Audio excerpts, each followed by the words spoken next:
Hello friends, welcome back to our Tsinfo YouTube channel. In this video, we are going to discuss how to follow SharePoint Online Site. First of all, open your SharePoint with your respective Microsoft credentials. Yes, if you are the person who created the SharePoint Online Site, by defaultly it makes you follow it. See here, this is my SharePoint Online Site which I have created already, and by defaultly it makes you follow it. And if you are the member of a SharePoint Online Site, then you should follow the site to get more benefits. For that, click on the SharePoint Online Site,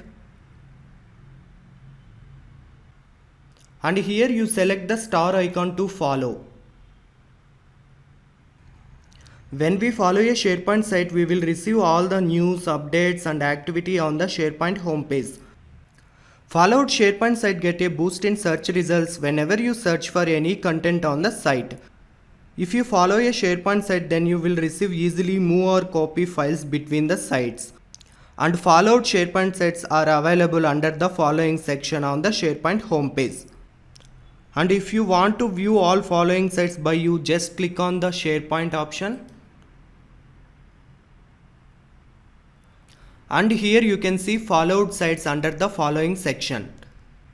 Yes, this is all about how to follow a SharePoint online site. I hope guys you like this video. To give a like and do subscribe our YouTube channel for more free videos on SharePoint Online. Thank you.